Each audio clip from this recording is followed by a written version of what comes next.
안녕하세요. 나만의 개인 맞춤 법무사 김영용 법무사입니다. 이번 시간에는 우리가 개인 파산 면책을 신청하실 때 지난 시간에도 말씀을 드렸던 부분인데요. 면책 불허가 사유, 그 중에서 구체적으로 대물 변제 부분에 대해서 간단하게 설명을 드리려고 합니다.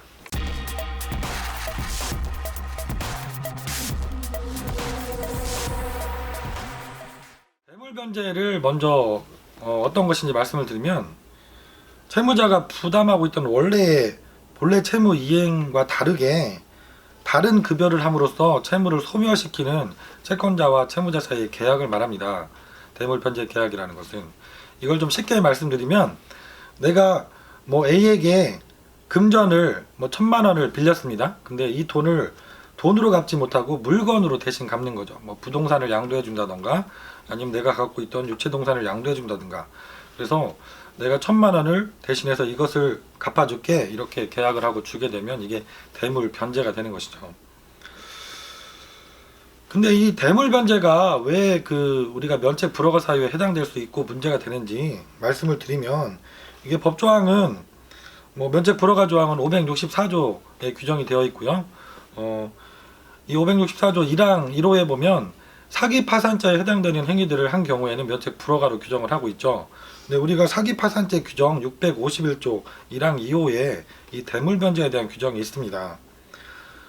채무자가 변제를 하는 방법이 내 의무에 속하지 않는데 행위를 한 경우에 사기 파산죄로 규정을 하고 있고, 그래서 면책 불허가 사유에 해당되도록 규정이 되어 있는데요.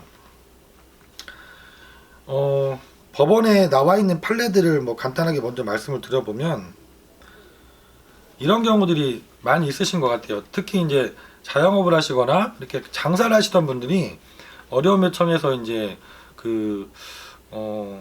실제로 이런 행위들을 하게 되시는데, 어떤 데가 도매업 같은 이런 물건을 파시는 일을 하시는 분들이 가게에 있는 재고들은 많이 남아 있을 수 있죠.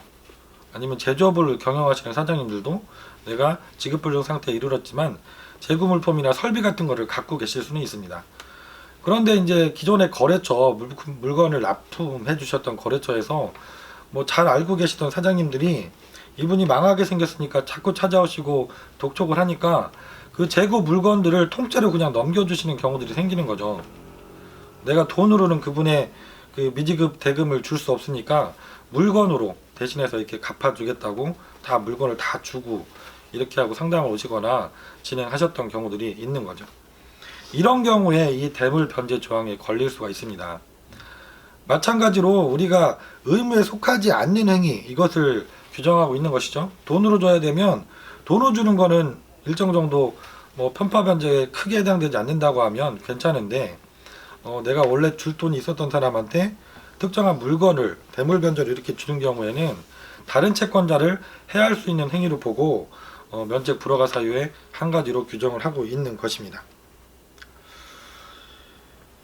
이 부분도 상담을 하고 이런 해당 행위를 하신 경우에 제가 설명을 좀 드려보면 납득을 못 하시는 경우들이 많이 계세요.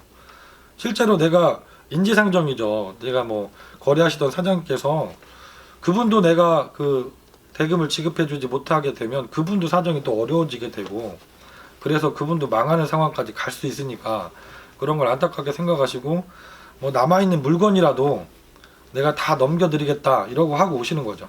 하지만 이것도 문제가 될 수 있습니다. 그래서 개인 파산 면책 제도라는 것은 내가 재산을 가지고 있어도 진행은 가능하십니다. 그거를 내가 스스로 정리해서 채권자들에게 공평하게 배당해 주는 것이 어렵기 때문에 그 공평한 배당 절차를 법원을 통해서 진행하라고 있는 제도가 개인 파산 절차인 것입니다. 그래서 내가 재산을 갖고 있고 정리할 재산이 있더라도 그것을 사전에 혼자서 이렇게 정리하시고 특정한 분한테 갚아주시고 오면 문제가 될 수 있으니까요. 가능하시면 있는 재산 그대로 전문가에게 상담을 받으시고 법원에 그 재산을 처분하는 절차를 맡기시는 게 내가 면책을 받는데 당연히 좋은 방법입니다. 오늘은 개인 파산 면책 진행할 때 면책 불허가 사유 중에 한 가지 해당될 수 있는 대물 변제 부분에 대해서 설명을 드렸습니다. 김영용 법무사였습니다. 감사합니다. 네.